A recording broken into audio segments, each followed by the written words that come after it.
नाम के कोई अर्थ ही नहीं है। मैं तो हमेशा कहता हूं कि नाम वही रखिए जो नाम भगवान से मिलता हो।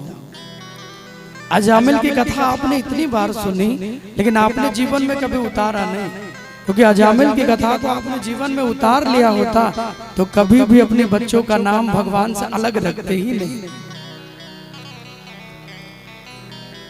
अजामिल पापी है, लेकिन संतों ने उसकी पत्नी को कह दिया कि जो आपका पुत्र होगा उसका नाम नारायण रख देना। क्या नाम रखना? नारायण।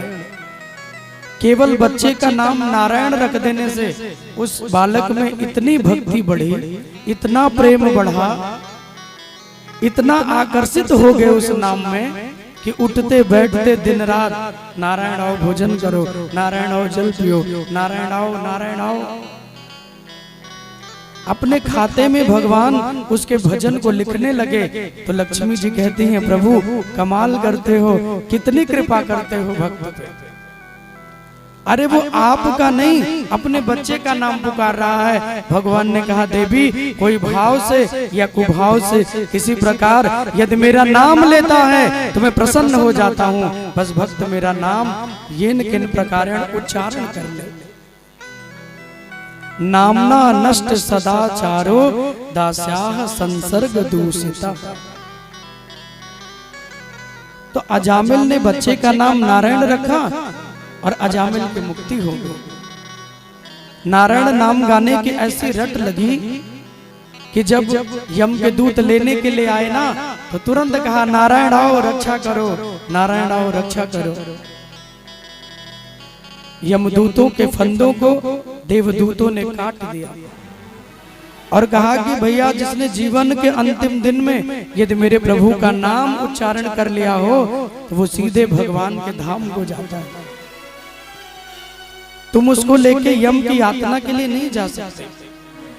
ये प्रेमी है, भगवान का भक्त बन गया। तो नाम हमेशा अच्छा रखिए, भगवान से मिलता जुलता रखिए। वैसे तो भजन बनेगा नहीं, कम से कम बच्चे का नाम लेके ही बेड़ा पार हो जाएगा। तो द्रौपदी ने कहा कि अर्जुन ब्राह्मण व्यक्ति का जन्म से लेके मृत्यु तक गुरु है।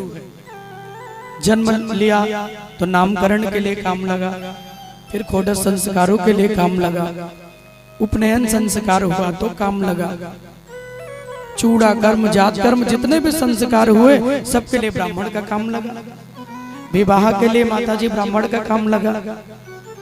और तो और 13वीं में जीवन के अंतिम दिन में भी ब्राह्मण के द्वारा ही व्यक्ति का कल्याण होता है।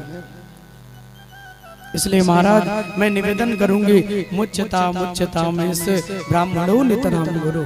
आप इनको छोड़ दीजिए।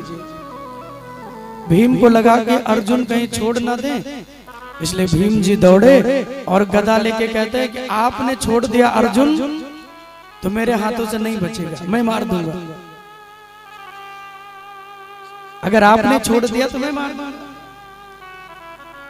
भगवान के पास अर्जुन जाके कहते, प्रभु आप ही बताइए क्या करूं। अब मेरे कुछ बात समझ में नहीं आ रही कि मैं करूं क्या। आप बताइए, इस ब्राह्मण पुत्र को दंड दिया जाए कि इसे छोड़ दिया जाए। अब भगवान तो और भी ज्यादा बुद्धिमान, भगवान को कौन पाएगा। प्रभु ने कहा कि भैया हम क्यों कहे कि मारो कि छोड़ो। तो भगवान ने एक बात कही बड़ी सुंदर कि ब्रह्म बंधुर न हन्तव्य आत्ताई बधारणा। भगवान ने कह दिया कि कोई ब्राह्मण हो तो कभी भी शास्त्रों में किसी वेद में उसके वध की व्यवस्था नहीं लिखी है। ब्राह्मण कितना भी बड़ा अपराध क्यों ना कर दे, उसे कोई और दंड दीजिए, लेकिन उसे प्राण का दंड नहीं दिया जाता। ब्रह्म बंधुर न हन्तव्य, ब्राह्मण को कभी गुरु को कभी वध न किया जाए।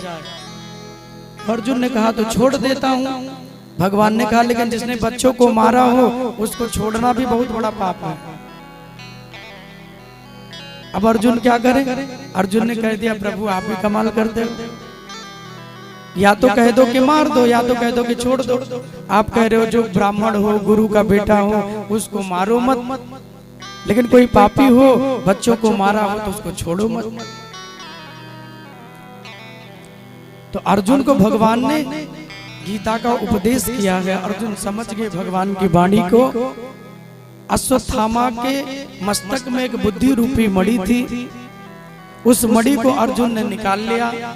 आधा तेज तो चला गया, आधा तेज बच्चों को मार के चला गया था, निस्तेज हो गया, मुखमंडल काला पड़ गया, कुरूप हो गया, बालों को कई जगह से मूड़ दिया, सुंदरता भंग करके, अपमानित करके और धक्का मार के शिविर से बाहर कर दिया।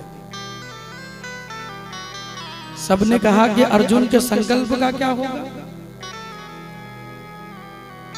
तो सूत जी ने कहा कि मृत्यु दो प्रकार की होती है, जान लीजिए। किसी को मार देना, किसी की हत्या कर देना, जहर दे देना, एक वो मृत्यु है।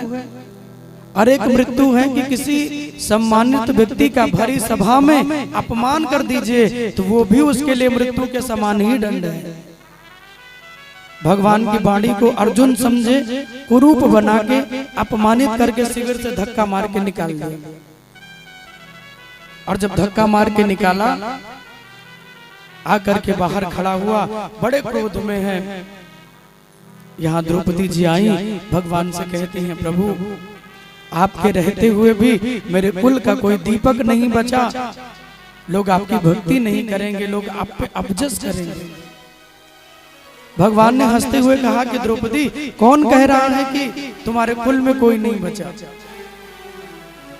तुम्हारे कुल में अभी भी बड़े ही भगवान के परम भक्त अभिमन्यु पत्नी उत्तरा के गर्भ में भक्तराज परीक्षित जी पल रहे हैं, जो तुम्हारे धर्म को आगे बढ़ाएंगे, तुम्हारे धर्म के ध्वजा को बढ़ाएंगे।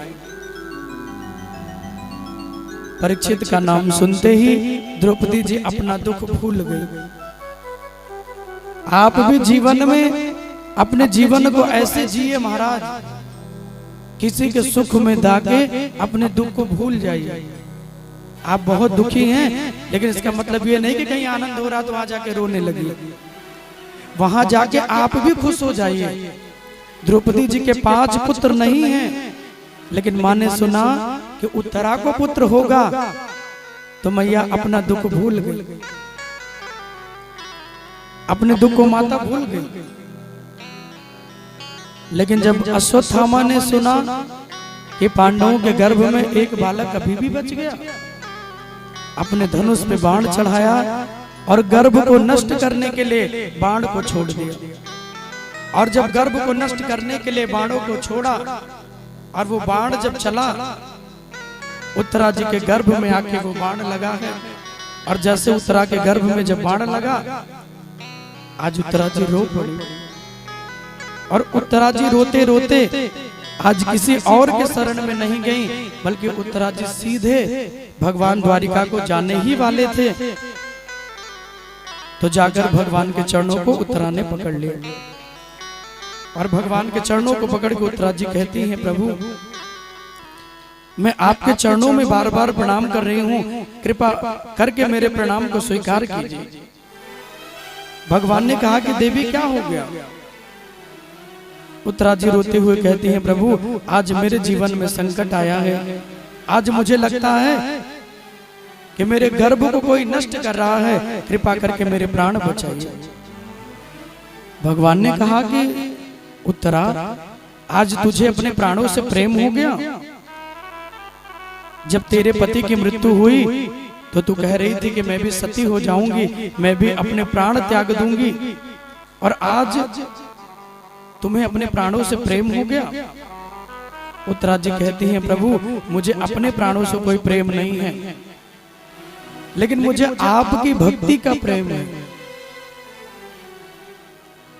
मेरे प्राण चले जाएं तो मुझे कोई गम नहीं, लेकिन मेरे गर्भ में पल रहा ये शिशु, अगर इसकी मृत्यु हो गई तो दुनिया के लोग आप ही की हंसी उड़ाएंगे। ये अंतिम वंश है, अगर ये